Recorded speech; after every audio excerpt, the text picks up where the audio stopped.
memes. Yeah. Memes on Twitter. I was quite, I mean, he had a pretty good answer because Donald Trump was saying that, like, he, just with him beside him was saying, hey, like, I still think it's better for Canadians if you guys join us. Like, your tax is going to be way he said lower. it right to his face. Yeah. Okay. Your tax is going to be way, way lower. Like, you're not going to have to pay for the military. Like, this arbitrary line. Like, let's just, like, make it better. And he goes, it sounds like he doesn't want to talk about it, but, like, he takes two to tango.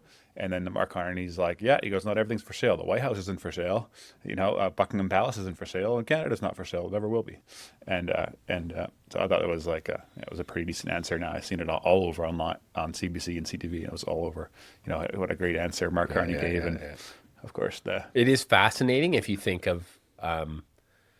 It's just fascinating how the line makes the difference, right? If you look at, in my world, the farming community, it's like you think of like the farm on the one side of the border is shipping milk for a fraction of the price.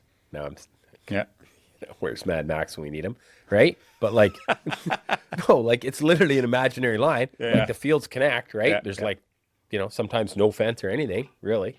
And you have on this other side of this line simply because that's where the boundary was drawn. Like it's an entire different economy, right? Yeah. There's illegal immigrants back in, and it's fascinating how they never ended up here. Like very few. So like illegal aliens from the Mexican workers that were working illegally in the U.S. for 20 years, right? Like now there's this fear of like these people getting vacuumed out and getting sent back. Well, why would they come to Canada? Why wouldn't they have? Like for opportunity. Why wouldn't Because they you're have already 10 in the years States. ago? There's plenty of opportunity. Like you're gonna naturally. I mean, they work cheap there, man. Like for years. I mean, it's gone up a lot, and because of the minimum wage laws in Washington State, and there again, my only experience is in Washington State because that's kind of where I do business, but like in Oregon a bit. But yeah, it's just interesting how you think of that line in the sand and how many things change, and not just farming. Like the cost of a pair of shoes or anything. Like everything is cheaper in the U.S., and that's the argument I use when people start shooting down milk prices. I'm like, why do we pick on milk? Like everything is cheaper pretty much everything is cheaper in the U.S., and I would argue that.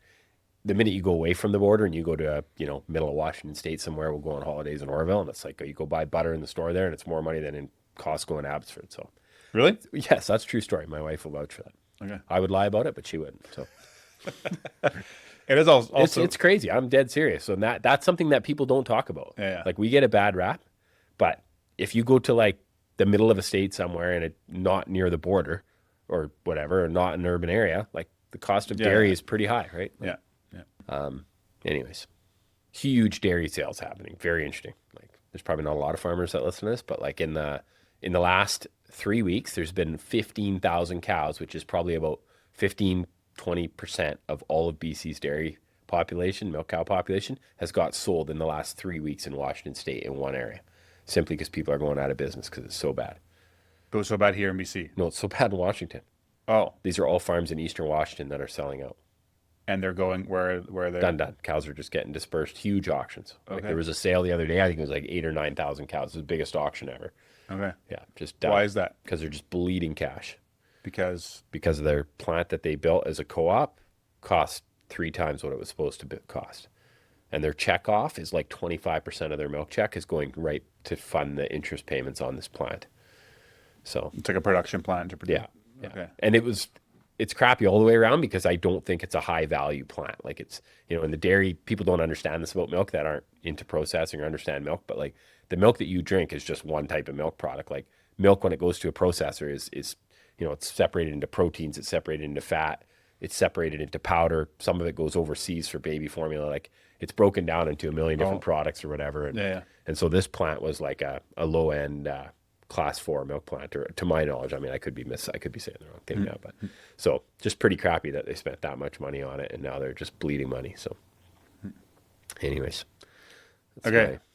One last thing you put to, hey guys, if you enjoy that episode and were blessed by it, would you be willing to support the show? That would help a lot in creating more content, improving the quality of the content, putting the production value, getting more guests on, and me being able to spend more time and energy towards it. So if you're interested in doing that, you can click up here and it'll take you to a support page. But you can also subscribe to the podcast by clicking over here and doing that. Thanks again for listening, and I'll catch you on the next one.